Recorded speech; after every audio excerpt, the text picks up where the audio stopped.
mañana yo quiero abordar un tema de una cualidad que forma parte de nuestro Dios en su relación con nosotros, que no es propiamente un atributo, es como el obrar de Dios, pero que está íntimamente relacionada a todos y cada uno de sus atributos.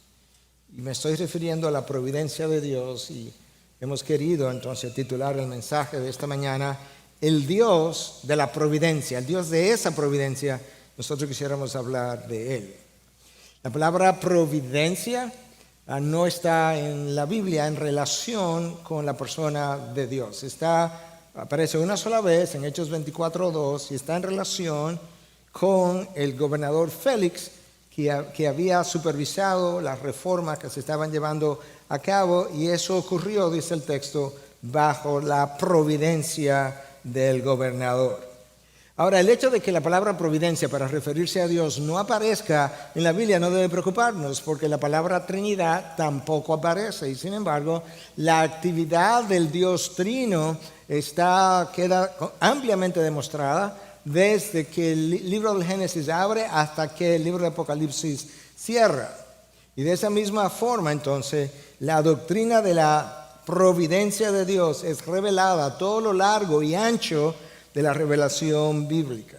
Y está desplegada en detalle en la vida o en las vidas de sus criaturas. Nota que no dije de los seres humanos, porque incluye animales, seres humanos, ángeles. Está desplegada en todas las vidas de las criaturas y en todos los eventos de la naturaleza. Es una doctrina sumamente amplia. El pastor John Piper escribió hace un par de años atrás un libro llamado Providencia o la Providencia de Dios. Probablemente sea su magnus opus o su obra cumbre, 750 páginas, 45 capítulos. Y yo tuve el privilegio, la oportunidad de revisar la obra para fines de su endoso. Y déjame leerte una parte breve de mi endoso, simplemente para que podamos ir entrando en la idea de lo que esto es. Piper se mueve a través del tiempo desde antes de la creación hasta la segunda venida de Cristo, todo eso como parte de su providencia, mostrando que los hechos de la providencia de Dios están presentes a través del tiempo, de las circunstancias y de las personas, mientras que al mismo tiempo explica el asombroso poder del Dios autosuficiente. Lo que estaba tratando de comunicar, que en esa revisión minuciosa, no creo que haya sido superada al momento, que en esa revisión minuciosa el autor estaba tratando de decirnos que independientemente del tiempo, desde que Dios es Dios, independientemente de las circunstancias, grandes o pequeñas, o de las personas, ya sea un rey o un esclavo, que todo opera bajo el control de Dios, ya sea de manera natural o sobrenatural. Todo, absolutamente todo. Piper demuestra cómo esa providencia se extiende y cómo Dios gobierna y controla, escucha, la naturaleza, a Satanás, los demonios, reyes, naciones, la vida, la muerte, el pecado, las conversiones de los incrédulos, toda la vida cristiana y hasta el final de la Gran Comisión. 45 capítulos dedicados a esta sola doctrina. Yo no tengo la ilusión hoy de cubrirlo en una hora, a menos que quieras quedarte hasta medianoche, y aún así no creo que lo logre. De manera que lo que vamos a hacer con esa introducción es comenzar a definir la terminología. Eso es como, si tú quieres, mi segundo punto, ya lo introduje, déjame definir la terminología. Yo creo que la mayoría de los autores ortodoxos están de acuerdo en lo que la providencia de Dios es y lo que no es. Déjame darte uno de ellos. John MacArthur, en un mensaje predicado en el año 1999 y posteriormente publicado, dice que la providencia es un término que tiene que ver con que Dios, sin interferir con los procesos normales de la vida, orquesta todas las contingencias y todos los pensamientos y acciones para efectuar exactamente lo que Él quiere, cuando Él quiere, con quien Él quiere, donde Él quiere.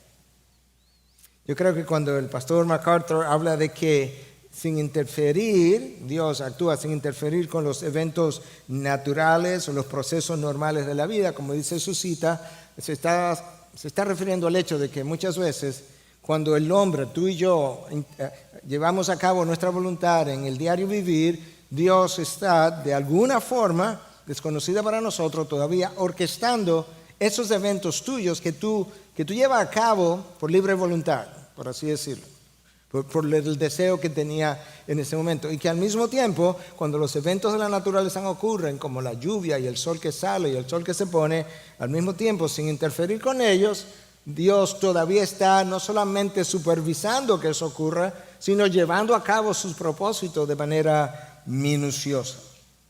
Entonces, déjame darte una sola ilustración de cientos de ilustraciones que aparecen en la Biblia de esta providencia de Dios. Cuando tú abres el libro de los Hechos, tú comienzas a ver el crecimiento de la iglesia nace, crece, se expande. Y en medio de eso hay una observación que Lucas, el autor del libro de los Hechos, hace en el capítulo 4, versículos 27 y 28. Y él dice que tanto Herodes como Poncio Pilato, junto con los gentiles y los pueblos de Israel, tramaron contra tu santo siervo, Jesús, a quien tú ungiste para hacer cuanto tu mano y tu propósito estaban predestinados que sucediera.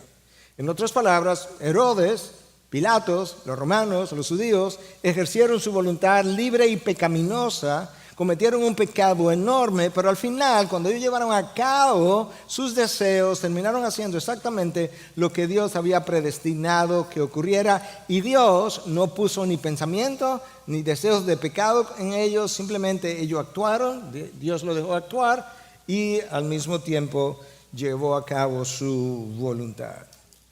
Ahora comenzamos a tener como una idea y un entendimiento. Uno de los diccionarios consultados dice lo siguiente: la providencia de Dios es la incesante actividad del Creador, incesante, nunca para, mediante la cual con gran bondad y misericordia Él mantiene a sus criaturas en ordenada existencia.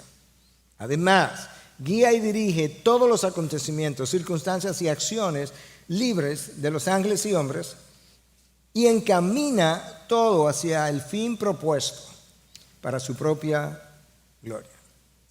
De manera que lo que los autores de este diccionario, son varios, están insinuando es que nuestro Dios, o más que insinuando, enseñando que nuestro Dios está involucrado en todos los eventos de la creación, independientemente de que sean grandes o pequeños. Un terremoto se debe a una causa natural, hay una falla en el subsuelo. Sin embargo, Dios conoce la falla, podía corregir la falla, podía impedir que la falla fallara, a propósito, entro en la redundancia, que la falla fallara y que ocurriera el terremoto. Pudo haberlo hecho, pero no lo hizo. De manera que sin interferir, Él permitió el terremoto y todo el daño que el terremoto traiga todavía permanece bajo la providencia de Dios. De hecho, nosotros leemos en Amós, si mi memoria no me falla, si ocurre una catástrofe, una tragedia en la ciudad, no la ha causado Dios, no soy yo quien la ha causado, Dios se responsabiliza por el ciclón, por el terremoto, por la tragedia. En el transcurso de la historia no hay accidentes, independientemente de cuán dolorosos sean. Job perdió 10 hijos en un solo instante. 10. Job dijo, Jehová dio, Jehová quitó. Él conoce la providencia de Dios. Esto no ocurrió sin que Dios dijera que podía y debía ocurrir. Cada evento de la historia que Dios orquesta tiene el propósito de desplegar la gloria de Dios. Por horripilante que parezca, como fue la cruz de Cristo, nada ha sido más cruel que la crucifixión de Cristo, y Dios estaba detrás de dicho evento. Y al mismo tiempo, cada experiencia por la que atraviesan los hijos de Dios tiene el propósito de moldearnos a su imagen. Es como que Dios dice, ok, sigue por ahí.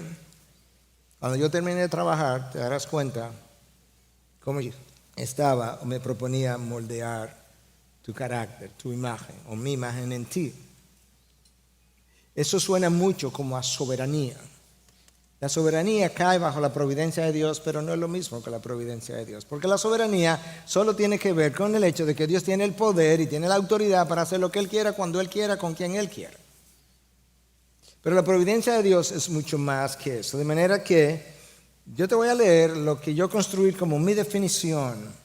Yo no estoy insinuando como que esto es nuevo, es simplemente, dado todo lo revisado, tanto en la Biblia como en la literatura bíblica cristiana también, yo compuse esta definición. Y alguien que está aquí entre nosotros me dijo entre el servicio, que estuvo en el primero, cuando la leas, léela otra vez, de manera que la repetición se debe a esa petición. Cuando hablamos de la providencia de Dios, nos referimos al hecho de que Dios sostiene toda su creación y gobierna todos los eventos de la naturaleza de manera perfecta, con la intención de glorificar su nombre. Y al hacerlo tiene la intención de bendecir a aquellos a quienes Él ama de manera especial. De manera que a lo largo de su historia, Dios ha interactuado con toda la creación para bendecir a sus elegidos a través de cada uno de sus atributos. Y lo ha hecho de una forma continua a través de los eventos ordinarios de la vida, así como a través de sus intervenciones milagrosas, las cuales siguen siendo igualmente ordinarias para Dios porque no hay nada difícil para Él. Cuando hablamos de la providencia de Dios, nos referimos al hecho de que Dios sostiene toda su creación y gobierna todos los eventos de la naturaleza de manera perfecta, con la intención de glorificar su nombre. Y al hacerlo, tiene la intención de bendecir a quienes Él ama de manera especial, de tal forma que a lo largo de su historia, Dios ha interactuado con toda la creación para bendecir a sus elegidos a través de cada uno de sus atributos. Y lo ha hecho de forma continua a través de los eventos ordinarios de la vida, así como a través de sus intervenciones milagrosas, las cuales de por sí, al final, son ordinarias para Dios, porque no hay nada difícil para Él. Si desempacamos todo eso que hemos dicho hasta ahora, en esencia lo que estamos diciendo, pudiéramos afirmar, es que Dios sostiene todas las cosas, gobierna todos los eventos, dirige todo a su fin señalado, hace todo eso para su gloria y siempre, al mismo tiempo, lo hace para bendecir a sus hijos en todas las circunstancias, eventualmente. Y con esa introducción no tan corta, yo quiero ahora proponerte que leamos juntos del capítulo 16 del Éxodo 12 versículos. Y luego vamos a usar algunos otros del mismo capítulo para entender más el contexto y los resultados. Comienzo en el versículo 1 del capítulo 16, pero antes recuerda o te menciono que ellos habían salido desde el Mar Rojo. Moisés lo hizo caminar en dirección del desierto de Shur y eventualmente llegaron a un área conocida como Mara. Y ahí estaban las aguas de Mara. El pueblo de Israel tenía sed, quería beber agua, las aguas eran amargas y se quejó. Y esto es lo que Dios les dice en esa ocasión. Si escuchas atentamente la voz del Señor tu Dios y hace lo que es recto ante sus ojos y escucha sus mandamientos y guarda todos sus estatutos, no te enviaré ninguna de las enfermedades que le envía sobre los egipcios, porque yo, el Señor, soy tu sanador. Advertencia número 1. Ahora el texto del capítulo 16 del Éxodo. Partieron de Elín, así se llamaba donde estaban las aguas de Mara, y toda la congregación de los israelitas llegó al desierto de Sin, que está entre Elín y Sinaí, el día 15 del segundo mes después de la salida de la tierra de Egipto. Tenían 6 semanas, mes y medio. Y toda la congregación de los israelitas murmuró contra Moisés y contra Aarón en el desierto. Los israelitas les decían: ojalá hubiéramos muerto a manos del Señor en la tierra de Egipto, cuando nos sentábamos junto a las ollas de carne, cuando comíamos pan hasta saciarnos. Pues nos han traído a este desierto para matar de hambre a toda esta multitud. Entonces el Señor dijo a Moisés: yo haré llover pan del cielo para ustedes, el pueblo saldrá y recogerá diariamente la porción de cada día para ponerlos a prueba si andan o no en mi ley. En el 6º día, cuando preparen lo que traigan, la porción será el doble de lo que recogen diariamente. Entonces Moisés y Aarón dijeron a todos los israelitas: a la tarde sabrán que el Señor los ha sacado de la tierra de Egipto. Por la mañana verán la gloria del Señor, pues Él ha oído sus murmuraciones contra el Señor. ¿Qué somos nosotros para que ustedes murmuren contra nosotros? Y Moisés dijo: esto sucederá cuando el Señor les dé carne para comer por la tarde y pan hasta saciarse por la mañana, porque el Señor ha oído sus murmuraciones contra Él. Pues, ¿qué somos nosotros? Sus murmuraciones no son contra nosotros, sino contra el Señor. Entonces Moisés dijo a Aarón: dile a toda la congregación de los israelitas, acérquense a la presencia del Señor, porque Él ha oído sus murmuraciones. Mientras Aarón hablaba, toda la congregación de los israelitas miraron hacia el desierto y vieron que la gloria del Señor se apareció en la nube. Y el Señor habló a Moisés y le dijo: he oído las murmuraciones de los israelitas. Háblales y diles: al caer la tarde comerán carne y por la mañana se saciarán de pan. Sabrán que yo soy el Señor su Dios. Lo primero que yo quiero que tú y yo veamos es que de este texto es cómo la providencia de Dios actúa sobre las acciones pecaminosas del diario vivir. Una sola. La providencia de Dios y su interacción con una de las acciones pecaminosas del diario vivir, y así con cada una de ellas. En el pasaje que yo acabo de leer, uno de cientos, tú ves a Dios interactuando con su naturaleza e interactuando con los hombres en medio de su necesidad, hasta el punto que Él hizo llover pan del cielo. El mismo Señor que controla la lluvia que viste ayer o antes de ayer caer, es el mismo Señor que ahora ha decidido hacer llover pan del cielo. Y lo hizo como si fuera algo ordinario, lo cual no lo fue.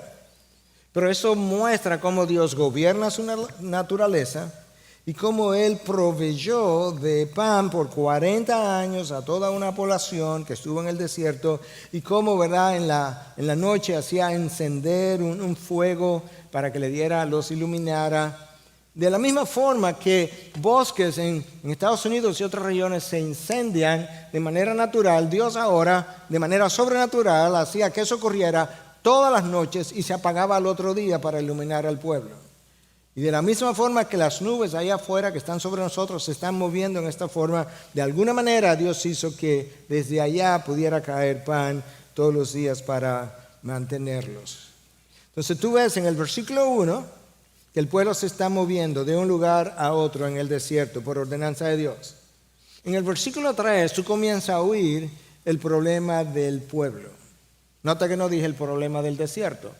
Versículo 3: ojalá hubiéramos muerto a manos del Señor en la tierra de Egipto, cuando nos sentábamos junto a las ollas de carne, cuando comíamos pan hasta saciarnos. ¿En serio? ¿Tú crees eso? ¿Tú crees que los esclavos en Egipto se sentaban y se saciaban con grandes cantidades de carne y de pan? Pues nos han traído a este desierto para matar de hambre a toda esta multitud. La queja es así: glorifica el pasado y se queja del presente. Nota que el texto dice que toda la congregación se quejó contra sus líderes, Moisés y Aarón. Pero Moisés, o el texto dice, que su murmuración fue oída por Dios. Yo diría, fue providencialmente escuchada por Dios. Hermano, escúchame, lo que se habla aquí abajo se oye ahí arriba. Y yo lo sé, no simplemente porque tú lo puedes ver a lo largo de toda la historia bíblica. Es que Cristo lo dijo de una manera todavía mucho más intimidante y habló que cada uno de nosotros daría cuenta de cada palabra ociosa que haya salido de nuestra boca, de cada palabra irracional, de cada palabra pecaminosa, de cada palabra que no lo honró. Hay un día de rendición de cuentas. Cristo no dice de cada pensamiento, de cada idea general, sino de cada palabra. Lo que se habla aquí se oye en el cielo, y lamentablemente esta queja fue un mal recurrente en el pueblo judío, lo sigue siendo hasta el día de hoy en medio del pueblo de Dios. El pueblo se quejó en Egipto cuando sus capataces aumentaron el trabajo para que hicieran ladrillo. El pueblo se quejó después que salió de Egipto y estaba frente ahí a Baal Zephón, porque había una amenaza de que los egipcios venían y ahí estaba el mar y no sabían qué iban a hacer. El pueblo se quejó cuando cruzó el mar, tan pronto llegó a las aguas de Mara, y el pueblo volvió a quejarse ahora en este otro evento, de manera que esto continuó por 40 años. El problema, hermanos, contigo, conmigo, con el ser humano, es que el ser humano piensa que la fiebre está en la sábana. No son las circunstancias externas las que causan mis quejas. Porque Moisés está justamente, o estuvo en cada una de las ocasiones cuando el pueblo se quejó, sin quejarse. Lo que el desierto hace es que pone de manifiesto las condiciones de mi corazón. La queja es pecaminosa de principio a fin porque no reconoce la providencia de Dios que hace que las cosas ocurran como ocurren. Voy a decir eso otra vez. La queja es pecaminosa de principio a fin porque no reconoce que es la providencia de Dios que determina que las cosas ocurran como ocurren. El Señor escuchó la queja airada del pueblo, pero como el Señor no es como ellos, ni como nosotros, el Señor no respondió de la misma manera, sino que respondió con su bondad. Pero en otras ocasiones, la queja del pueblo hizo que Dios se airara enormemente. Escucha la bondad de Dios. Ya se quejaron. Versículo 3, versículo 4. Entonces el Señor dijo a Moisés: yo haré llover pan del cielo para ustedes. El pueblo saldrá y recogerá diariamente la porción de cada día. Ahí está el Señor proveyendo sustento fielmente a un pueblo infiel, su providencia interactuando con acciones pecaminosas de este pueblo. Pero el Señor prometió maná para todos los días y por tanto debían recoger una porción suficiente para ese día, no más. Las instrucciones fueron claras, versículo 4 y versículo 19. Recojan la porción del día solamente y debían obedecer. Pero no confiaron en Dios y desobedecieron. De manera que tú puedes ver que la experiencia fue diseñada no simplemente para que ellos puedan conocer al Señor su proveedor, no, porque también es parte de la intención era poner de manifiesto su corazón. Y al mismo tiempo, no solamente que el Señor diseñó la carencia con una intención, Dios diseñó cómo iba a proveer la provisión, cómo iba a traer la provisión con otra intención similar. De manera que Dios no solamente orquesta las circunstancias, diseña las circunstancias para traer a la luz cosas que Él quiere que se conozcan. Escucha qué es lo que dice el Señor. En el versículo 4, Él comienza diciendo: yo haré llover pan del cielo. Esa es su bondad. Pero escucha al final del versículo, en el mismo versículo, para que Él va a mostrar su bondad de esta manera, para ponerlos a prueba si andan o no en mi ley. O sea, yo he sido movido en mi misericordia por ello para proveerles. Pero yo no simplemente lo voy a proveer, yo voy a diseñar la provisión. Porque aquí hay que revelar cosas y hacer cosas. Yo voy a ponerlo a prueba, a ver si ellos andan en mi ley. En su incredulidad no le creyeron. Porque hubo momentos donde gente salió a buscar, donde gente guardó una porción mayor que la que necesitaba para el día, y ese pan que guardaron cogió gusano, se llenó de gusano. Y se pudrió, dice el versículo 20. Pero luego el Señor les dice en el versículo 26 que en el día de reposo no salgan a recoger porque no iba a haber nada. Que el día antes del día de reposo recogieran una doble porción y la guardaran, esa no se va a dañar. Para que el día de reposo no tengan que salir porque era justamente de reposo. Pero ¿sabe qué pasa? Próximo versículo 27. La gente salió a buscar.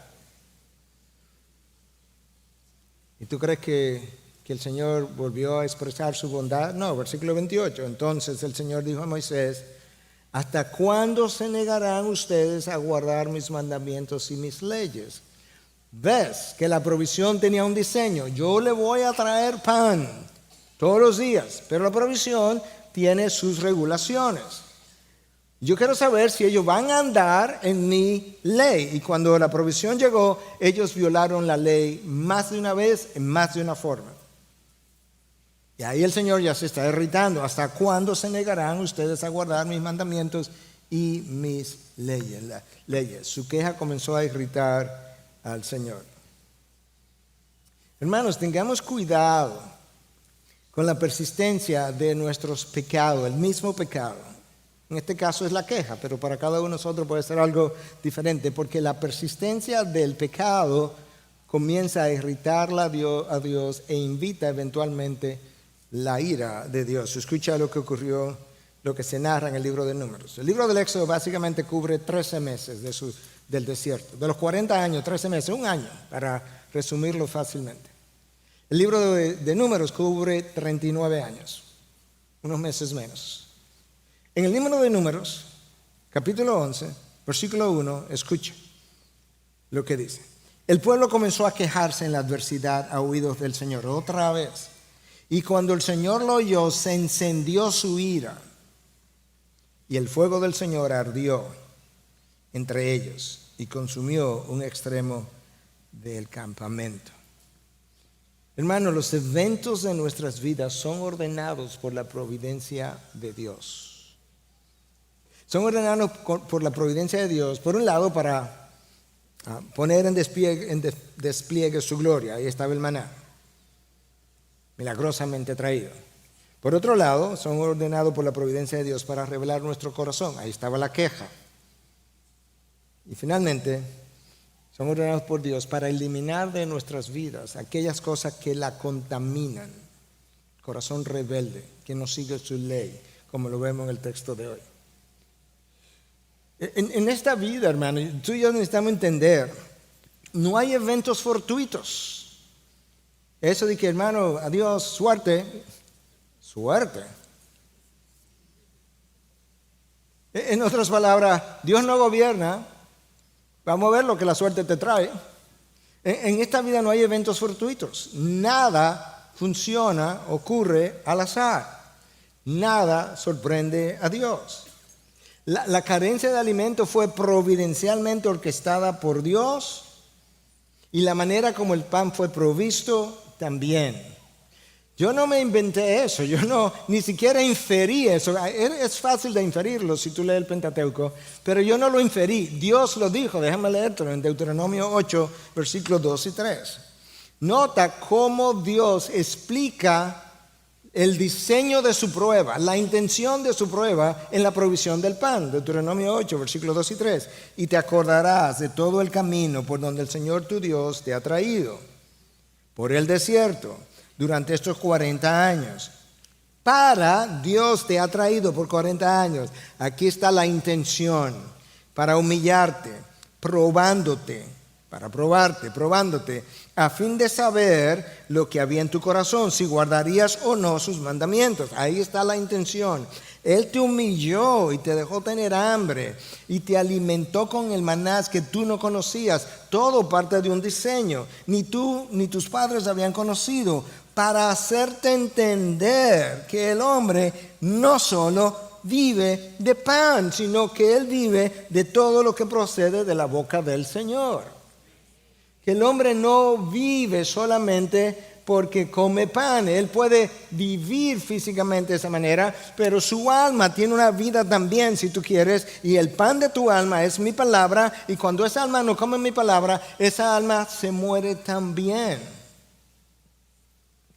Pero como no lo conocías y tu orgullo no te lo permitía, yo diseñé el desierto para humillarte, porque estaba probándote a fin de saber qué había en tu corazón. Yo creo que desde el cielo se dice, a fin de que ustedes sepan y otros sepan lo que había en tu corazón, porque yo lo sé.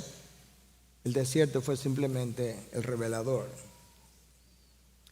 Moisés conocía perfectamente que ellos no estaban en el desierto por voluntad humana, ni estaban en el desierto al azar, porque salimos para el desierto y aquí estamos y aquí llegamos y no sabemos ni siquiera dónde estamos. No, Escucha lo que dice el texto, versículo 6. Entonces Moisés y Aarón dijeron a todos los israelitas: a la tarde sabrán que el Señor los ha sacado de la tierra de Egipto. A ustedes se le olvidó quién fue que nos llamó a salir aquí. Usted se le olvidó.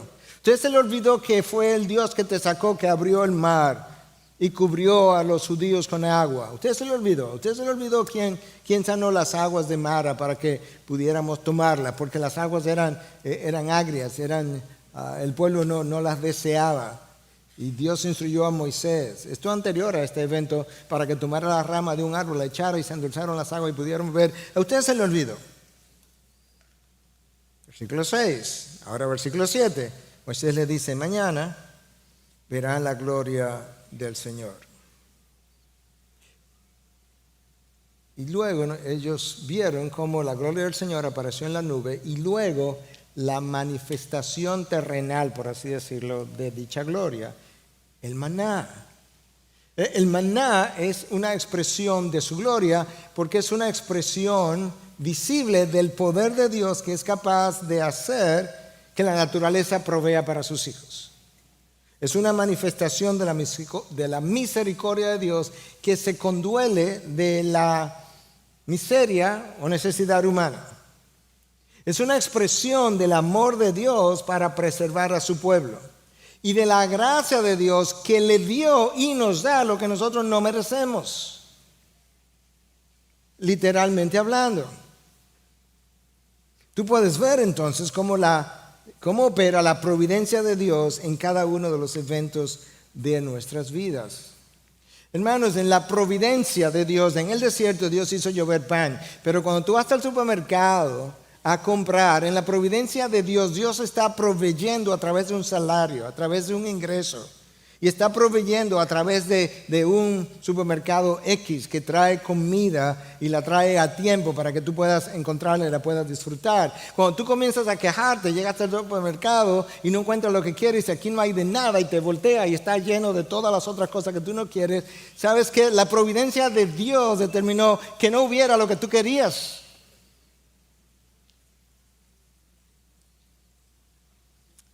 Para ver lo que había en tu corazón. No hay de nada, pero alrededor hay de todo. Y quiero que veamos ahora nuestro próximo punto, como cada evento de la tierra tiene dos lecturas. Yo creo que ustedes me han oído hablar de eso, pero yo voy a tratar de ilustrarlo quizás de una mejor manera hoy, a través del texto. Todo evento de la tierra tiene dos lecturas. Yo no sé para qué tú viniste o yo vine, tú pudieras decir, no sé tampoco usted para qué vino, aparte de lo que yo puedo ver que sea predicar. Bueno, esa es la lectura terrenal. Ahora Dios ha leído este día, este evento, este encuentro tuyo y mío de otra manera. Entonces la terrenal revela la naturaleza del hombre, la lectura terrenal. Bueno, fuimos a la iglesia porque los domingos es el día del Señor, hay que cumplir, pudiera ser una respuesta. Pero la lectura celestial revela la naturaleza de Dios. Escucha, versículo 8. El Señor ha oído sus murmuraciones contra él. Pues, ¿qué somos nosotros? Sus murmuraciones no son contra nosotros, sino contra el Señor. Aquí comienza Moisés a dejarnos ver cuál es la lectura de esta carestía. ¿Qué es lo que va a revelar? Bueno, que hay un pueblo que se queja. Y al quejarse el pueblo no está poniendo de manifiesto o no se está percatando que su queja no es contra nosotros. De manera que tú realmente puedes ver lo que el salmista escribió acerca de Moisés en el Salmo 103:7, que Moisés conocía los caminos de Dios. Implica, Moisés sabía cómo Dios obra. No simplemente las obras de Dios, el Salmo ahí mismo dice, pero el pueblo conocía sus obras. No, Moisés conoció sus obras, pero además de eso conoció sus caminos, cómo Dios es, cómo Dios obra. Y que como conoció al Señor, llegó a conocer la providencia de Dios. Pero hermanos, si nosotros vivimos la historia de Dios, no es tu historia, no es mi historia, escúchame, la historia está escrita, nosotros estamos viviendo lo que Dios ya conoce. Si nosotros vivimos la historia de Dios para su gloria y vivimos esa historia bajo la providencia de Dios, entonces tú sabes que las cosas no llegan a tu vida al azar. No, nunca, imposible. Sino porque la sabiduría de Dios lo ha permitido ya sea de una forma activa o pasiva. Y eso es importante que yo lo entienda, porque la crucifixión de Cristo fue permitida de una manera pasiva, aunque ellos llevaron a cabo la voluntad de Dios. Porque ahorita alguien puede decir, pues entonces Dios bendice cuando yo peco. No, Dios no bendice cuando tú pecas. Lo vamos a ver rápidamente. Simplemente Dios dice, pero cuando tú pecas, tú no vas a parar mis propósitos. Yo lo voy a llevar a cabo. Con lo cual Él demuestra su sabiduría. Entonces, esta prueba está poniendo de manifiesto la lectura que se puede dar a nivel terrenal. Bueno, que no había pan. Yo sé. La respuesta de Dios, bueno, aquí está el pan, el corazón de Dios. Pero nota esta frase. El Señor ha oído, versículo 7. El Señor ha oído, versículo 8. El Señor ha oído, versículo 9. Lo que se dice aquí abajo se escucha en el cielo. ¿Qué fue lo que oyó? Sus murmuraciones, sus quejas. El versículo 2 dice que el pueblo se quejó contra Moisés y Aarón. Esa es la lectura terrenal. La lectura celestial dice otra cosa. Versículo 7, se quejaron contra el Señor. Versículo 8, primera parte, se quejaron contra Él. Versículo 8, segunda parte, se quejaron contra el Señor. 3 veces el texto enfatiza que el Señor oyó sus murmuraciones. 3 veces el texto enfatiza que ellos se quejaron contra el Señor. No contra Moisés. Ahora, nota la naturaleza de Dios, que permanece fiel a pesar de la infidelidad del pueblo. Ya conocemos en esta prueba la naturaleza del corazón del hombre, la queja, las murmuraciones. Ahora nota la naturaleza del corazón de Dios. Versículo 10. Mientras Aarón hablaba a toda la congregación de los israelitas, miraron hacia el desierto y vieron, ¿qué fue lo que vieron? Vieron el maná, pero ¿sabe cómo lo dice el texto? Vieron que la gloria del Señor se apareció en la nube y luego que vieron el maná que se depositó sobre la tierra. Porque ahí está la gloria y aquí abajo está la manifestación de dicha gloria, como ya mencionamos. Vieron algo blanco. Si sigue leyendo el texto te va a decir más adelante que cuando lo vieron dijeron, ¿qué es esto? Y eso es lo que significa la palabra maná. Maná no significa que no hay maná. Es una pregunta, ¿qué es esto? Y la respuesta sería el pan provisto por la providencia de Dios. Escucha la generosidad de Dios. Versículo 12. Al caer la tarde comerán carne, pero además de pan le va a dar carne, y por la mañana se saciarán de pan. Sabrán que yo soy el Señor su Dios. Lamentablemente, la abundancia del Señor a lo largo de 40 años contrastó con la pobreza espiritual de su pueblo en el desierto. La abundancia del corazón de Dios contrastó por 40 años con la pobreza espiritual del corazón de su pueblo en el desierto. Pan en la mañana, carne en la noche por 40 años. Y consigues leyendo, versículo 13, tú encuentras el cumplimiento de lo prometido. Por la tarde subieron las codornices y cubrieron el campamento, y por la mañana había una capa de rocío alrededor del campamento. Ahí está. ¿Tú notaste cómo Dios ordenó elementos de la naturaleza, codornices, para 2 millones de personas? ¿Tú te imaginas? En el desierto no hay árboles. ¿De dónde salieron estas codornices? No hay ramas para las aves posarse, donde hacer sus nidos. No hay agua para que las aves puedan calmar su sed. En el desierto no hay nada. Además, tenemos que recordar que las aves que están criadas en la naturaleza, ellas no vuelan en dirección de seres humanos, sobre todo para perder su vida, por no sé cuántos miles de codornices estuvieron ahí para hacer comidas. Pero como Dios en su providencia gobierna y orquesta todos los elementos de su creación, en esta ocasión dirigió las aves en su dirección a pesar de su corazón. Si hay algo que nosotros sabemos, es que estos hechos no solamente muestran la providencia de Dios, muestran el corazón quejumbroso del hombre y el corazón misericordioso de Dios, por un lado. El corazón quejumbroso del hombre y el corazón misericordioso de Dios muestran el corazón impaciente del ser humano y el corazón de Dios que es lento para la ira.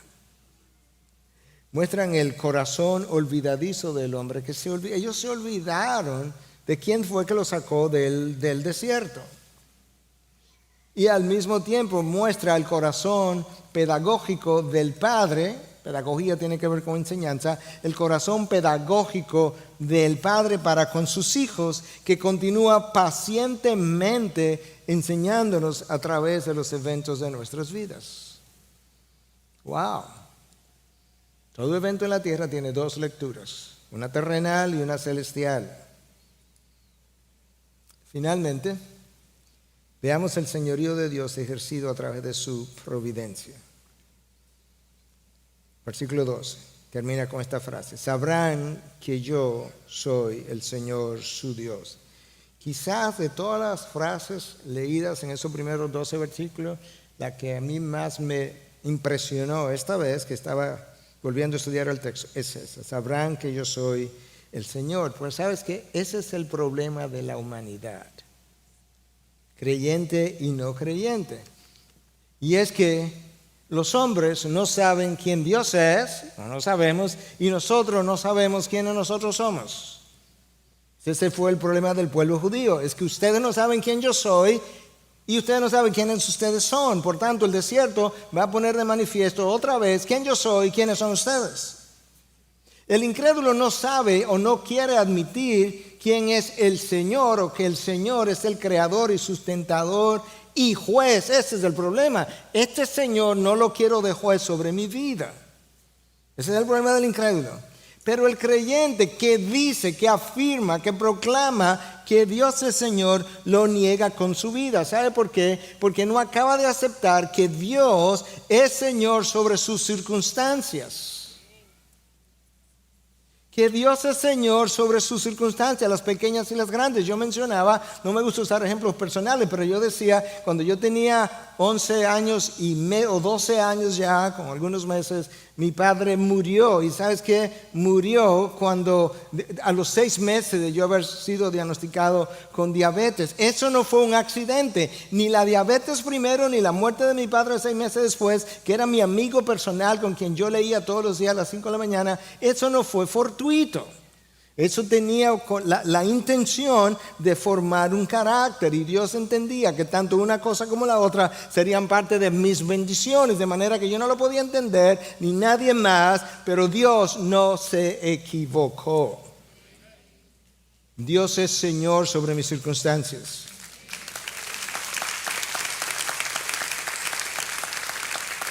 En inglés diría, you just don't get it. En español sería, simplemente tú no entiendes. Explícame. O quizás lo sabemos, pero no entendemos las implicaciones. La frase, sabrán que yo soy el Señor, aparece de manera repetitiva. Déjame darte algunas ilustraciones. Éxodo 6:7, sabrán que yo soy el Señor. Éxodo 7:5, sabrán que yo soy el Señor. Éxodo 14:4, sabrán que yo soy el Señor.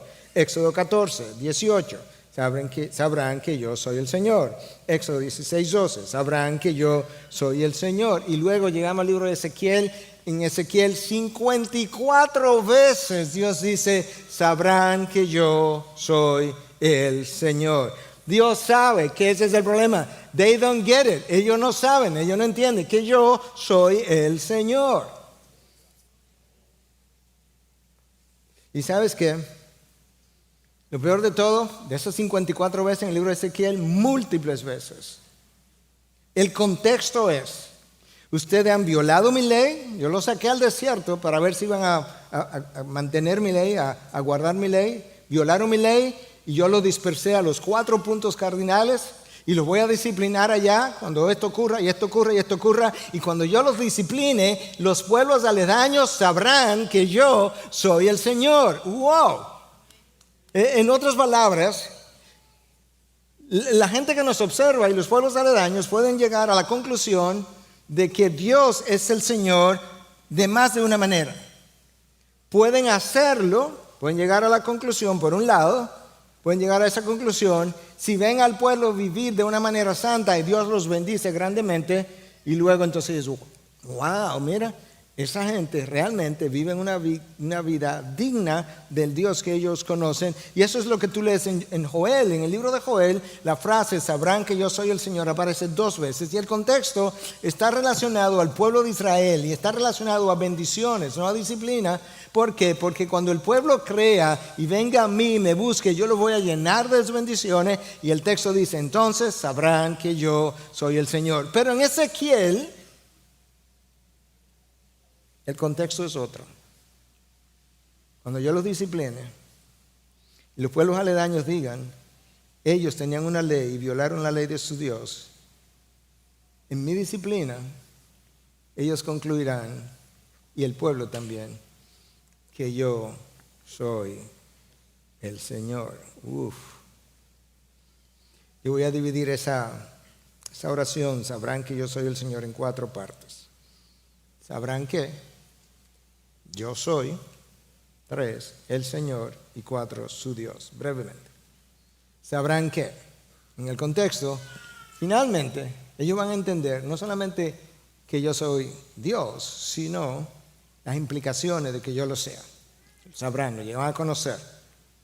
Que yo soy, la segunda frase, yo soy.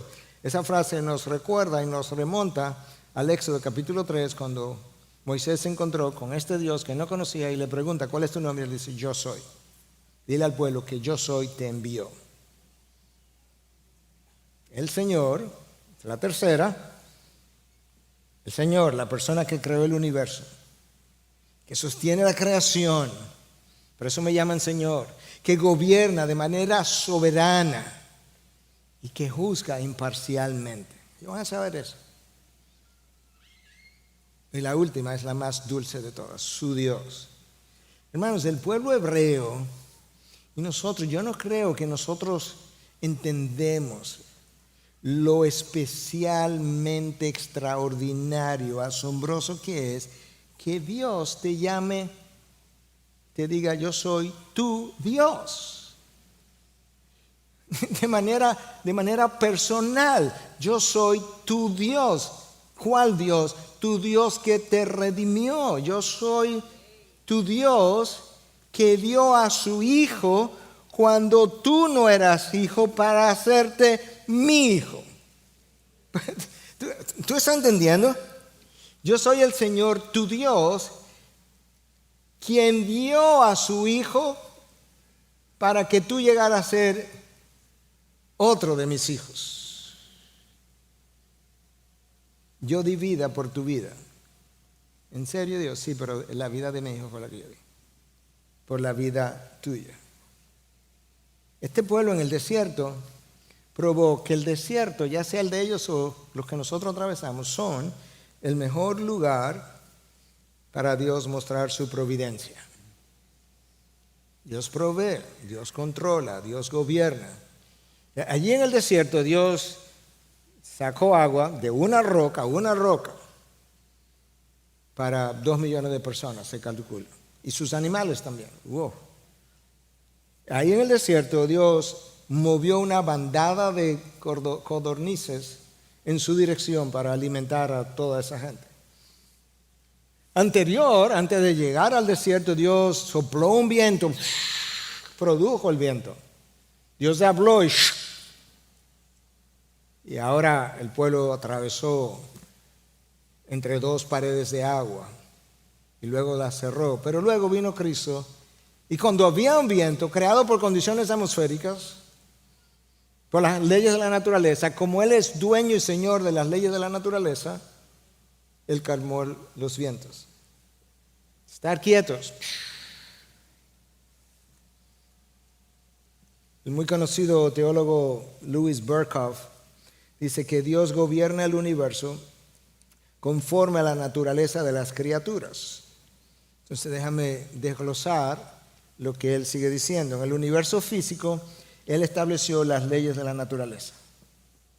En otras palabras, el sol sale en la mañana, el sol se pone en la noche, hay leyes de la naturaleza que determinan eso, Dios no tiene que dar un decreto todos los días. Sin embargo, cuando Cristo habló, en Mateo 5:45 dice que Dios hace salir su sol sobre malos y buenos y llover sobre justos e injustos. Si alguien te preguntara así rápidamente qué es lo que me llama la atención, es como, wow, la misericordia de Dios sobre buenos y malos, justos e injustos, el sol. Eso llama la atención, pero ahí hay una frase potente. Y dice que Dios hace salir. Dos frases potentes. Dios hace salir, en otras palabras, las leyes de la naturaleza que hacen que el sol salga y se ponga. Es verdad que funcionan de forma natural, pero ellas dependen de Dios. Por eso es que Cristo dice, Dios hace salir. Y escucha ahora, su sol, no el sol, su sol. ¿Por qué su sol? No solamente porque Él lo posee, porque Él lo gobierna.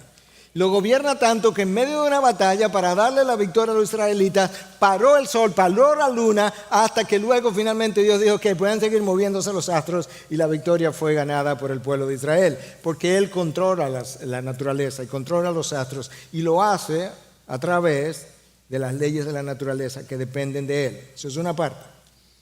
Berkhoff continúa y dice que Dios también gobierna el mundo animal a través de sus instintos.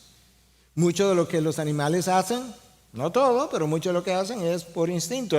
Tú puedes ver la leona o el tigre, ¿verdad? Como con sus cachorros, cómo los cuida por instinto materno, pero luego que crecen y se van, ya ellos no saben ni que eran hijos de ellos. Pero hubo un instinto materno. Pero otras veces Dios toma esos animales, como las codornices, y los mueve, no por instinto en una dirección, sino porque Él controla las leyes de la naturaleza y el reino animal. Berkhoff continúa y dice que Dios controla las criaturas morales, nosotros, a través de una serie de circunstancias, motivaciones, instrucción, persuasión y ejemplos. Eso es exactamente lo que estoy haciendo ahora. Yo estoy tratando de predicar, o estoy predicando, y Dios está obrando y usando su palabra. Pero algunos de ustedes tienen convicción, otros tienen, no sé qué sentimientos tienen, otros están tomando decisiones que de aquí en adelante van a hacer las cosas de una manera o de otra. Dios está controlando todo eso y lo está haciendo a través de circunstancias. Nos juntamos, motivaciones que estoy dando, instrucción que estoy trayendo de la palabra, persuasión, claro que estoy tratando de persuadir, y ejemplo, claro que estoy trayendo ejemplos. Todo para ser usado por Dios. Y finalmente dice Berkhoff que Dios trabaja personalmente a través de la obra del Espíritu Santo. ¿Cómo? Lo hace sobre el intelecto, sobre el corazón y sobre la voluntad. Dios usa todo lo que está a su disposición para llevar a cabo sus planes. Hermanos, hacer llover pan del cielo y abrir el mar son cosas extraordinarias. Pero Dios ha revelado que que su providencia no solamente opera en las cosas extraordinarias, en las más ordinarias que tú puedas imaginarte. Escucha lo que dice Mateo 10, 29 y 30. No se venden 2 pajarillos por una monedita y sin embargo ni uno de ellos cae a tierra sin permitirlo el Padre. Y hasta los cabellos de la cabeza de ustedes están todos contados. Tú puedes pensar en algo más trivial que 2 pajarillos ahí en el bosque. Dice, sí, se murió uno hoy. Sí, el Padre dio permiso. Tú puedes pensar en algo más trivial que eso. Yo puedo pensar en algo más trivial que eso, que está aquí. ¿Cuántos cabellos me quedan? Totalmente trivial. Yo sé que no es así para todo el mundo, porque alguna gente... Bueno, déjemelo ahí, déjame yo seguir hacia adelante. Escucha Cristo hablando otra vez en Mateo 6, 27 y 29. Al 29. ¿Quién de ustedes por ansioso que esté puede añadir una hora al curso de su vida? Que si yo me voy a morir mañana o pasado. Hermanos, si Dios entiende que yo termino esta noche a las 8 de la noche, no va a ser a las 7:30, ni a las 8:30. Será a las 8. Y con preocuparme yo no voy a extender eso. Yo puedo agravar mi tiempo en lo que eso llega, preocupándome, quejándome, airándome, molestándome, deprimiendo, lo que tú quieras. El reloj no va a cambiar. Versículo 28. Y por la ropa, ¿por qué se preocupan? Observen cómo crecen los lirios del campo, no trabajan ni hilan, pero les digo que ni Salomón en toda su gloria se vistió como uno de ellos. ¿Tú has visto la belleza de los colores de las aves? ¿Tú has visto la belleza de los colores de alguna de las flores? Dios dice, imagínate que yo te vistiera de esa manera. ¿Tú te imaginas? Porque la belleza de las flores y la belleza de los colores de las aves, tú sabes que ellas están ahí para desplegar la gloria de Dios, pero ¿sabes para qué más? Para el deleite de sus hijos aquí abajo. Cuando tú las contemplas y observas y tratas de ver al Creador detrás de los colores. Y si bien es cierto que nosotros no tenemos vestimentas de los colores de Dios, nosotros pudiéramos tener obras hechas para Dios, para su honra, que nos visten y que otros pudieran decir, wow,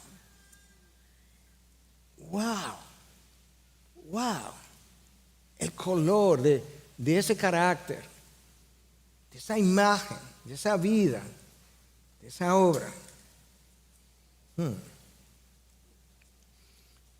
Ahora, como ustedes han visto, todo eso está en el Antiguo Testamento, aunque traje algunas de las enseñanzas de Cristo en el Nuevo, para ilustrar lo mismo, la providencia de Dios. La pregunta es, ¿cuál es la relación que guarda Cristo con todo aquello del Antiguo Testamento? Y diferente gente trata de encontrarla de diferente forma, pero yo creo que este texto es bastante obvio que está apuntando a Cristo y Cristo lo reveló. Escucha lo que Cristo enseñó en Juan 6, versículo 30 al 35. Juan 6, versículo 30 al 35, para que nosotros podamos tener una mejor idea. Escucha. Vinieron un grupo de personas a hablar con Jesús. Le dijeron entonces, ¿qué pues haces tú? ¿Qué pues haces tú como señal para que veamos y te creamos? ¿Qué obra haces?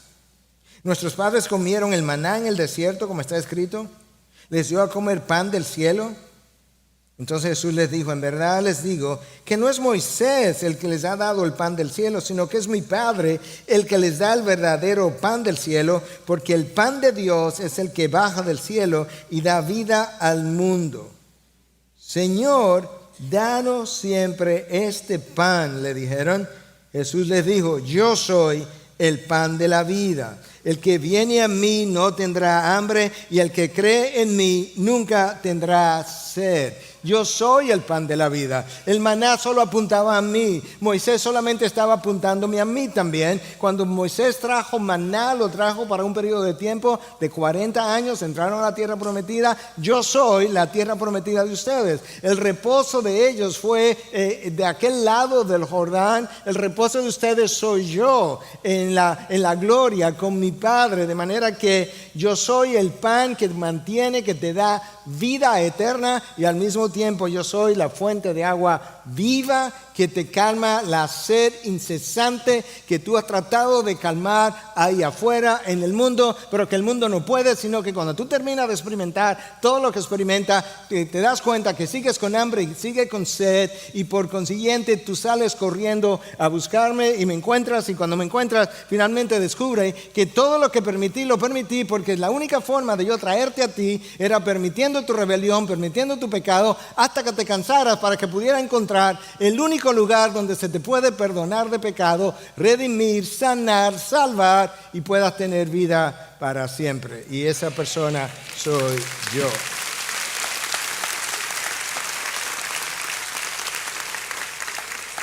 Padre, gracias. Gracias porque tú nos llevas a desiertos donde tenemos sed y tenemos hambre, donde tratamos de encontrar cómo saciar esas cosas. Y luego encontramos que solamente tú basta. Y cuando nosotros encontramos tu misericordia y miramos para atrás y vemos cómo me sostuviste en el desierto, cómo estaba proveyendo mientras yo me rebelaba o en infidelidad, lo fiel que fuiste. Y yo comienzo a descubrir entonces lo que ya tú me habías revelado en tu palabra, pero que no creí. Y entonces yo comienzo a darte gracias. Y comienzo a cantar de tus bondades. Y comienzo a decirle, alma mía, alaba al Señor y no te olvides de todos sus beneficios. Gracias por tu bondad. Gracias por tu misericordia. Gracias por tu poder. Gracias por alimentarme. Gracias porque no te cansaste de mí, porque ciertamente yo probé que tú eres lento para la ira y abundante en misericordia. Señor, ayúdanos a todos nosotros, desde el primero hasta el último, a recordar quién nos sacó de nuestro propio Egipto, donde estábamos condenados y esclavizados al pecado, para que ahora en esta travesía hacia la gloria, hacia nuestra morada final, hacia la tierra prometida, verdadera, eterna, yo pueda confiar en ti, esperar en ti, creerte a ti, seguirte a ti, bendecirte a ti y glorificarte a ti. En Cristo Jesús. Amén, amén. Gracias por acceder a este recurso. Espero que haya sido de gran bendición para tu vida. Te sugiero que te suscribas a este canal de forma que tú puedas recibir notificación la próxima vez que hayamos subido un nuevo recurso que pueda servirte de instrucción y bendición.